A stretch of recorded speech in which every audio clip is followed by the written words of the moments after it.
My mother-in-law thought she had me trapped by holding my life savings hostage, but she had no idea I was recording every single word. I wasn't just another victim in her twisted game.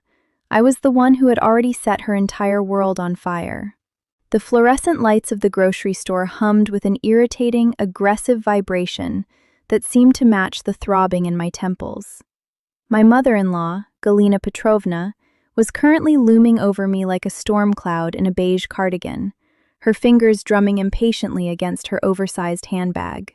We were in the express lane, a place she had insisted we go to, despite her cart being filled to the brim with enough frozen pelmeni and sacks of potatoes to survive a nuclear winter. "Why are you stepping away from the register?" she barked, her voice cutting through the ambient noise of the store like a serrated blade. "Don't you dare act coy now. Get back here and press your phone against that terminal. Pay for the groceries, Svetlana." I felt the eyes of the cashier, a teenager with tired, sunken eyes, darting between us, clearly wishing the floor would swallow her whole. My stomach twisted into a cold, hard knot. This was the third time this week Galina had forgotten her wallet at home, and the third time she had expected me to drain my dwindling savings account to stock her freezer. My husband, Igor, had told me just that morning to just keep the peace, but his peace was becoming my financial ruin. I looked at the terminal. The screen flashed a bright, expectant red, indicating the total: 12,000 rubles. It was money I had set aside for my car's urgent transmission repair, the only thing keeping me mobile for my freelance job. If I paid this, I'd be stranded, unable to make it to my appointments, and effectively unable to earn back what she was demanding I burn. "Galina Petrovna," I started, my voice trembling despite my best efforts to keep it steady. "I told you yesterday my budget is stretched thin. I can't cover this bill today. Can't you call Igor? Maybe he can transfer you." Her face contorted into a mask of pure, unadulterated shock, as if I'd just slapped her in public. She leaned in, her perfume, a suffocating mix of cheap jasmine and mothballs, filling my nose. She lowered her voice to a lethal, jagged whisper, one that barely hid the venom behind it. "Call my son? You want to drag him away from his important work just because you're suddenly too stingy to feed his mother? Is that the game you're playing, Svetlana? You want to talk about budgets?" She reached out, her sharp, manicured nails digging into my forearm with enough force to bruise. "You think I don't know what you've been doing with your phone while you're alone in the evenings? You think I'm as blind as I am old?" My heart stopped. My breath hitched in my throat, freezing in my lungs. She had no way of knowing about the messages, the secret bank account, or the travel brochures I'd hidden in the back of my closet. She was supposed to be in the dark, just like Igor. "What are you talking about?" I whispered, my voice barely audible over the store's intercom. She pulled back, a thin, cruel smile stretching across her wrinkled lips as she tapped the terminal screen impatiently. "You have 5 seconds to touch your phone to this reader, or I swear to you, I will make sure your husband sees exactly what you've been hiding in that phone of yours, starting with the photos you deleted last night." I stood there paralyzed, the world spinning around me. I had deleted those photos. There was no way she could have seen them. But as I stared into her cold, dead eyes, I realized with a sickening jolt that she wasn't just holding my wallet hostage. She was holding my entire life. I reached into my pocket, my fingers brushing against the cold glass of my phone, knowing that whatever choice I made, I had already lost. I hesitated, my thumb hovering over the screen, when suddenly my phone buzzed in my hand, a notification from an unknown number. It was a single line of text that made the blood drain from my face entirely. "She knows about the apartment. Run." I stared at the screen, the characters burning into my retina. "She knows about the apartment. Run." My pulse hammered against my ears, a frantic, irregular rhythm that drowned out the impatient huffing of the cashier and the low, judgmental chatter of the people waiting in line behind us. My phone vibrated again. Another message, this time from Igor's work email, a forwarded receipt for a private investigator. My world didn't just tip, It shattered. Galena didn't see the screen, but she sensed the shift in my posture. She tilted her head, her predatory gaze narrowing into slits. "Well?" she hissed, her voice vibrating with a sickening triumph. "The cashier is waiting, and I don't have all day to watch you tremble like a coward. Do it." I looked at the terminal, then back at her. The apartment wasn't just a place. It was my emergency exit, my sanctuary, the place I'd been quietly funneling my freelance earnings into for 2 years, desperate for a life where I wasn't constantly audited, criticized, and drained by my in-laws. If she knew about it, she hadn't just been forgotten her wallet, she had been hunting me. "I'm not doing it," I said, my voice surprisingly steady, even as my knees threatened to buckle. Galena's eyes widened, then darkened into something truly terrifying. She didn't scream. She didn't throw a tantrum. She simply pulled a small silver digital voice recorder from her cardigan pocket, a device I had seen her use to record my sassy remarks to show Igor later, and clicked a button. The playback began, clear and crisp. It wasn't my voice. It was Igor's. "She's weak, Mother. Just keep pushing. She'll break eventually, and when she does, we take the equity from her property and move you into the city. Just keep the pressure on until she admits she's been stealing from the household account." The sound of my husband's voice, cold and calculating, ripped through the air, indifferent to the fact that I was standing right there. The cashier stopped scanning. The store grew deathly quiet. I looked up at the ceiling, fighting the urge to scream, as the weight of the betrayal crashed down on me. I had been planning to leave him. He had been planning to strip me of everything I owned before I could even pack a bag. "You think you're so clever, Svetlana," Galena murmured, leaning in until her cold breath touched my ear. "You thought you were saving for a rainy day? You were just building a nest egg for me." She snatched my phone out of my paralyzed hand, her grip surprisingly strong. She swiped through my apps with the casual ease of someone who had practiced this 100 times. "Now," she said, tapping a button on my banking app, "we are going to transfer the balance of that secret account to mine. You're going to walk out of here, go home, and tell Igor exactly what a good girl you've been." I felt a surge of adrenaline, hot and dangerous. I snatched my phone back, my fingernails grazing her wrist, and backed away. "I'm not going home," I said, my voice echoing in the sudden silence of the store. "And I'm not paying for your groceries." I turned to run, but Galena didn't follow. She stood by the register, watching me with a smug, horrific smile. She pulled her own phone out and made a quick call, her voice projecting clearly across the aisle. "He's in the parking lot, Igor. She's trying to run. Don't let her get to the car." My blood turned to ice. I glanced toward the automatic glass doors of the store. Through the reflection, I saw a black SUV pull up to the curb, blocking my exit, and the familiar figure of my husband stepping out, his face obscured by the glare of the sun, but his posture radiating an icy, focused intent. He wasn't at work. He had been here the whole time. The sliding glass doors hissed open, and the humid, exhaust-heavy air of the parking lot hit me like a physical blow. I didn't think. I moved. I bolted toward the narrow aisle between the rows of parked cars, my heels clicking frantically against the asphalt. My lungs burned, and the bag of groceries I had accidentally grabbed from the conveyor belt felt like a lead weight, but I didn't drop it. It was the only evidence I had, a simple, mundane paper bag that felt suddenly like a shield. Behind me, the heavy thud of a car door slamming echoed through the lot. "Svetlana! Stop acting like a child." Igor's voice wasn't filled with concern or love. It was the cold, authoritative tone of a man reprimanding a disobedient pet. I didn't look back. I wove through the maze of vehicles, my heart hammering a frantic rhythm against my ribs.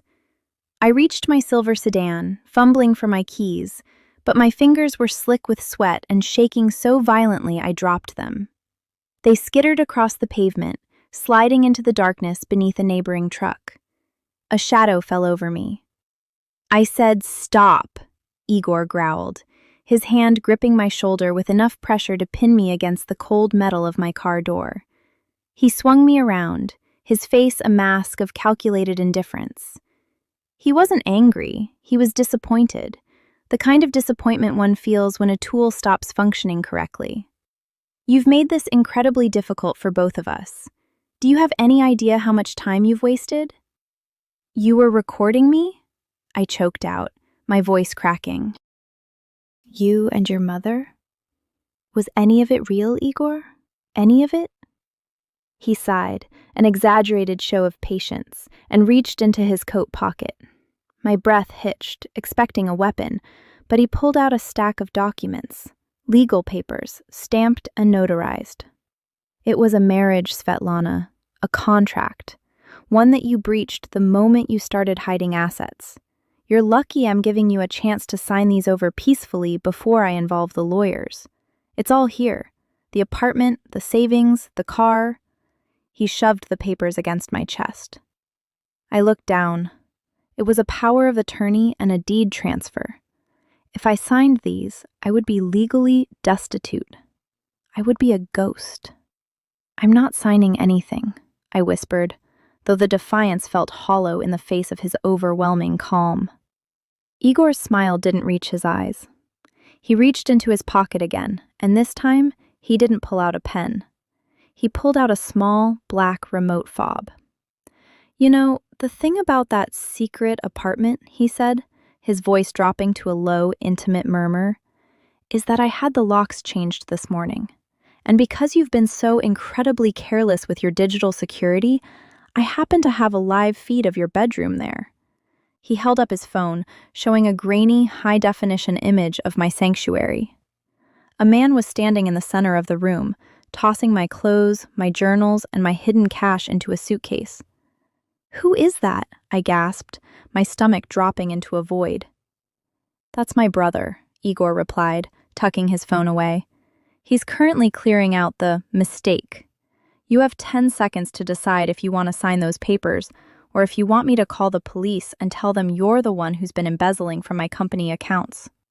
I stared at him, paralyzed by the sheer scope of his malice. He had planned for every exit. He had walled me in. But as he reached for my hand to force the pen into my grip, his phone started ringing. He frowned, glancing at the caller ID, and his entire demeanor shifted. The smug confidence vanished, replaced by a flicker of genuine, raw panic. He answered, his voice breathless. What? No, that's impossible. You were supposed to... He froze. His eyes widened as the person on the other end spoke, and the color drained from his face until he looked like a statue. He slowly turned his head to look at me, but his eyes weren't seeing me anymore. They were looking past me, toward the entrance of the store. Svetlana, he whispered, his voice trembling with a sudden, sharp fear that had nothing to do with me. Who did you call? I stood frozen, the legal documents fluttering in my grip like a dying bird. Igor's transformation was instantaneous. The predator had become the prey. The hand that had gripped my shoulder with such possessive force now dropped away, his palm damp and shaking. He didn't wait for my answer. He turned, scanning the parking lot with the frantic, wide-eyed look of a man who suddenly realizes he's surrounded. From the corner of my eye, I saw the automatic doors of the supermarket slide open again. Galina emerged, but she wasn't alone. Walking briskly behind her, flanked by two men in dark, nondescript suits, was a woman I recognized instantly from the news. Elena Volkov, the chief financial officer of the firm where Igor held his important job. The air between us felt charged, heavy with the weight of impending collapse. Igor's face had gone a sickly, translucent gray. He didn't even look at me anymore. His world had shrunk to the distance between him and the woman who held his career and his freedom in her perfectly manicured hands. Igor, Volkov said, her voice smooth, calm, and utterly devoid of mercy. She didn't shout. She didn't need to. We've been auditing the subsidiary accounts for 3 months. We were looking for the leak. Imagine our surprise when we found the trail led directly to your private server, masquerading as a tax-deductible investment. Igor took a staggering step back, his back hitting my car. Elena, it's not what it looks like. I can explain. The transfer, the offshore, it was a setup. Galina, seeing the tide turn, instantly pivoted. She grabbed her son's arm, but he shook her off with a snarl of pure venom. Mother, stay out of this. You were the one who told me to take the risks. I never told you to embezzle, you idiot, she shrieked, her earlier composure crumbling into a hysterical mess of finger-pointing. I told you to make sure she was the one on the hook if things went south. I watched them, the people who had spent months systematically dismantling my dignity and my future, now tearing each other apart like starving wolves. It was pathetic. It was beautiful. Volkov stepped closer, her eyes locking onto mine. She didn't look at Igor. She looked at me, her expression unreadable. Svetlana, isn't it? My security team monitored your phone once you signaled the emergency protocol. We have the logs of every conversation, every threat, and that ridiculous recording you were forced to make, the apartment, the embezzlement they pinned on you, it's all documented. You're not a suspect anymore. You're the star witness. I felt the knots in my chest loosen, one by one. The heavy, suffocating pressure of the last 2 years evaporated, replaced by a cold, clear clarity. I reached into my pocket, pulled out my own phone, and hit stop on the recording app. I'd been recording since the moment we stepped into the store. Igor lunged toward me, a desperate, wild-eyed attempt to silence me. But the 2 men in suits were faster. They tackled him to the asphalt, the sound of the struggle dull against the pavement. Galina fell to her knees, wailing, her purse spilling open to reveal the very items she had tried to use to blackmail me. Don't worry, I said, my voice cutting through the chaos, steady and final. I didn't call the police, Igor. I called the company's internal ethics committee. They've been waiting for you to trip yourself up for a long time. As the sirens began to wail in the distance, cutting through the stagnant air of the parking lot, I turned away. I didn't wait to see them shoved into the back of a squad car. I didn't wait to hear Igor beg. I walked to the edge of the parking lot, the weight of the grocery bag still in my hand. I looked up at the sky, the clouds finally breaking to let in a sliver of evening sun.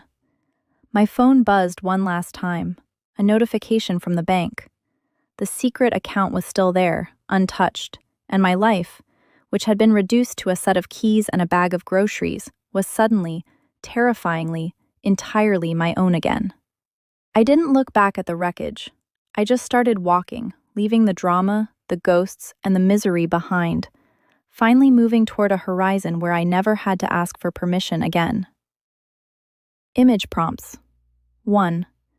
A tense, cinematic close-up of a terrified young woman holding a smartphone with the text, "She knows about the apartment.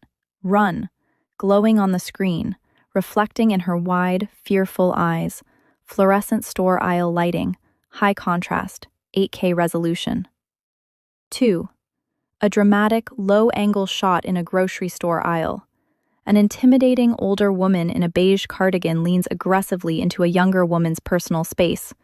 Aggressive fluorescent lighting, bokeh background, cinematic suspense, realistic textures. 3. A high-stakes confrontation in a dimly lit parking lot.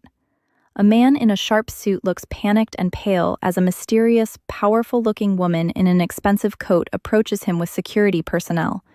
Cinematic depth of field, cool blue twilight tones. 4. A wide-angle cinematic shot of a young woman walking away from a chaotic scene in a parking lot. In the background, a man and an older woman are being detained by security personnel near a luxury SUV.